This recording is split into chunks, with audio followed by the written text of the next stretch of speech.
আসসালামু আলাইকুম। গণিত পাঠশালায় আপনাদের স্বাগত।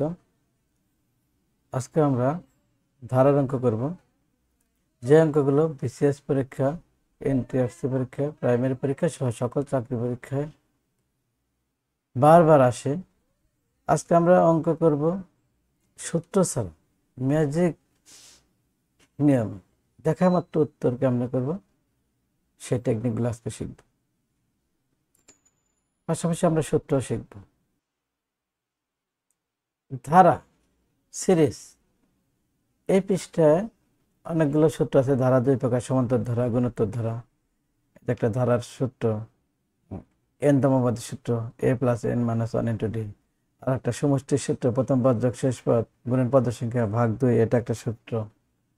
আর একটা সূত্র সমষ্টির সূত্র, n by two into two a plus N minus one into d. তারপর পদ সংখ্যার সূত্র। এই সূত্রগুলো আমাদের কাজে লাগবে। জাস্ট আমি একটু দেখা দিচ্ছি। পদ সংখ্যার সূত্র, শেষ পদ বিয়োগ প্রথম পদ ভাগ সাধারণ অন্তর যোগ 1। এই সূত্রগুলো আপনারা দেখবেন। এখন যে অঙ্কগুলো আমরা করব সেটা হলো বিভিন্ন পরীক্ষায় আসা কোশ্চেন। দেখেন 23 নম্বর কোশ্চেনটা, 1 যোগ 2 যোগ 3 যোগ ডট ডট ডট ডট 19 পর্যন্ত সংখ্যাগুলোর যোগফল কত?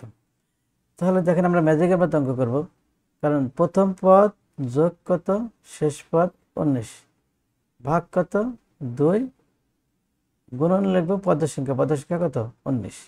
তাহলে দেখেন 19 আর 1 যোগ করে 20, 20কে 2 দিয়ে ভাগ দিলে 10, গুণন কত 19, 19 আর 10 যোগ গুণন করে কত হবে, 19 আর 10 গুণন করে হবে হলো 190। দেখেন আমাদের উত্তর কোথায় আছে, ক খ গ ঘতে। ম্যাজিকের মতো হয়ে গেল।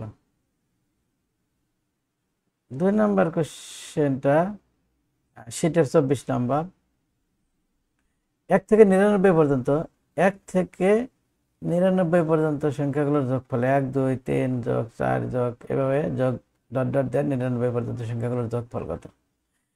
আমরা কি লিখব, প্রথম পদ যোগ শেষ পদ। তাহলে প্রথম পদ কত 1, শেষ পদ কত 99, ভাগ কত 2, গুণন কত পদের সংখ্যা। পদের সংখ্যা এখানে 1 থেকে 99 মধ্যে 99টি, তাহলে আমরা 99 লিখলাম। দেখেন 1 আর 99 কত, 100, 100কে 2 দিয়ে ভাগ দিলে কত 50, গুণন কত 99। এটাকে যদি আমরা 5 দিয়ে 99 গুণন দিই তাহলে 495 হবে। 400 কত 95, আর একটা শূন্য বসা দিলাম। দেখেন কত সঠিক আছে, ম্যাজিক। পরবর্তী অঙ্কটা 25 নম্বর অঙ্কটা, এটা একটা বিসিএস পরীক্ষা আসা কোশ্চেন, 18তম বিসিএস। আগের ড্রাস ছিল 25তম বিসিএস। দেখেন ম্যাজিকের মতো অঙ্ক করব, কোনো সূত্র লাগবে না, সূত্র মনে না থাকলেও চলবে। যেমন প্রথম পদ 1, শেষ পদ কত 100, কারণ 1 থেকে 100 পর্যন্ত সংখ্যাগুলোর যোগফল, ভাগ কত 2, গুণন পদের সংখ্যা কত, 1 থেকে 100 পর্যন্ত 100টাই পদ আছে। তাহলে আমরা কি করব, 1 আর 100 যোগ দিয়ে কত হয় 101, গুণন কত 2 দিয়ে যদি আমরা 100 এর ভাগ কাটি তাহলে কত হয়, ভাগ করলে 50 হয়। কত হয় 50। তাহলে 101কে 50 দিয়ে গুণন দিলে কত হবে 5 0 5 0, 5050। অপশন কোথায় আছে, গতে। দেখা মাত্র উত্তর। আর একটা অঙ্ক আমরা দেখি,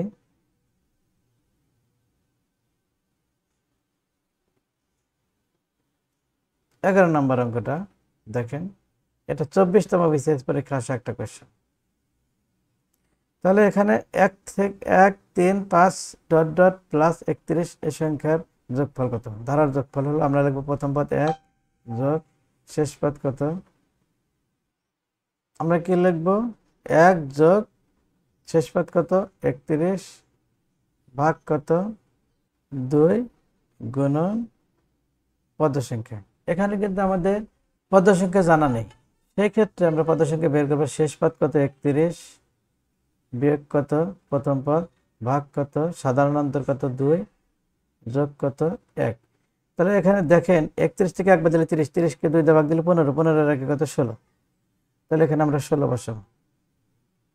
তাহলে এখন 31 আর একে 32, 32 কে 2 দিয়ে ভাগ দিলে কত 16, 16 গুণন কত 16, 16 16 গুণন দিয়ে কত হবে 256, যে খতে আছে 256। আমরা আরেকটা অঙ্ক করি, 14 নম্বর অঙ্কটা। এটা একটা চাকরির পরীক্ষা আসা কোশ্চেন।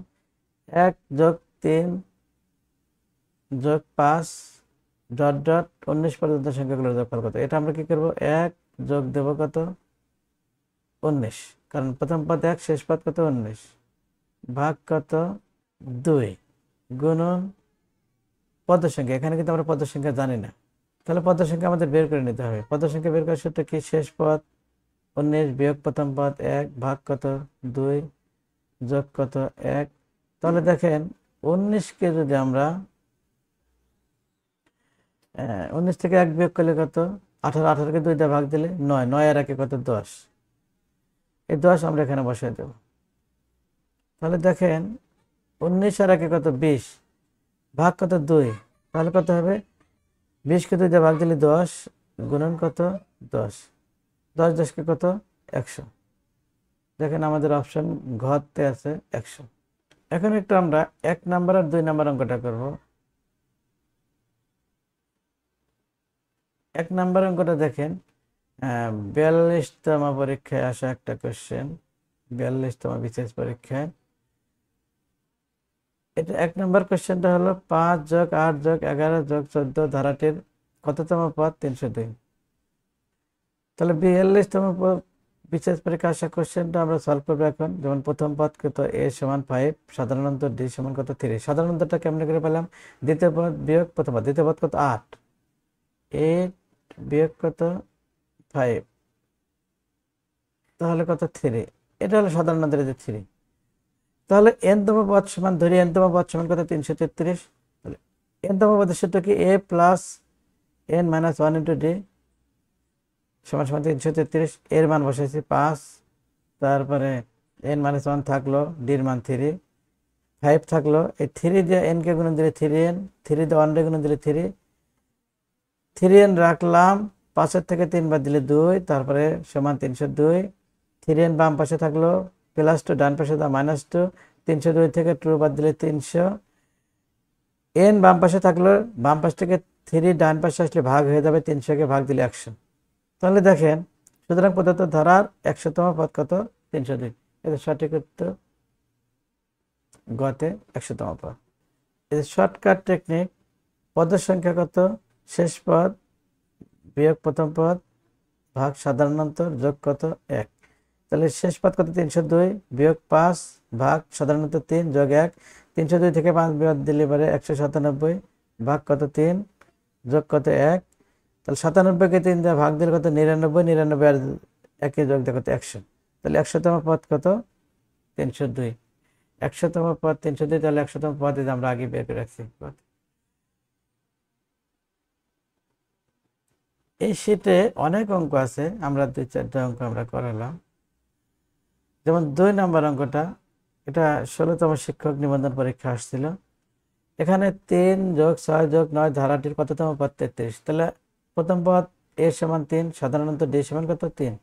সাধারণ অন্তর কেমনে বের করলাম, 6 থেকে যদি আমরা 3 বিয়োগ করি কত হবে 3, আবার 9 থেকে যদি আমরা 6 বিয়োগ করি তবুও 3। মোট কথা দ্বিতীয় পদ থেকে প্রথম পদ বিয়োগ করতে হবে। ধরি n তম পদ সমান 33। তাহলে n তম পদের সূত্র কি, a plus n minus 1 into d সমান 33। তাহলে এর মান আমরা বসালাম 3, n মাইনাস 1 থাকলো, d এর মান বসালাম কত 3। তারপর 3 থাকলো, 3 দিয়ে n রে গুণন দিলে 3n, 3 দিয়ে 1 রে গুণন দিলে 3, মাইনাস 3 আর প্লাস 3 কাটে, থাকে কত 3, এদিকে 33। আমরা n রাখলাম, 3 গুণন অবস্থায় ডান পাশে যা ভাগ হয়েছে 33কে 3 দিয়ে ভাগ দিলে 11। তাহলে প্রদত্ত ধারার 11তম পদ কত 33। এই দেখেন গোয়াতে আছে 11তম পদ। এটা শর্টকাট, পদের সংখ্যা কত আছে, শেষ পদ, শর্টকাট করতেছি, শেষ পদ বিয়োগ প্রথম পদ ভাগ সাধারণ অন্তর যোগ কত 1। তাহলে এখানে শেষ পদ 33 বিয়োগ 3 ভাগ 3 যোগ কত 1, 33 থেকে 3 বাদ দিলে কত 30 ভাগ 3 যোগ কত 1, 30কে 3 দিয়ে ভাগ দিলে 10, 10 আর 11, এই যে আমরা 11তম পদ আমরা পেয়ে গেছি। আমাদের এই শীটে অনেক অঙ্ক আছে, আপনারা এগুলো প্র্যাকটিস করবেন। গুণোত্তর ধারার অঙ্কগুলো আমরা পরবর্তী ক্লাসে আমরা আলোচনা করব। এই ছিল আজকের ক্লাস। আশা করি বিষয়গুলো ভালোভাবে বুঝেছেন। আর যে কোনো প্রশ্ন থাকলে বা কোনো কিছু জানতে চাইলে কমেন্টে জানাবেন। পরবর্তী ক্লাসে আবার দেখা হবে। ততদিন সবাই ভালো থাকবেন, সুস্থ থাকবেন। আল্লাহ হাফেজ।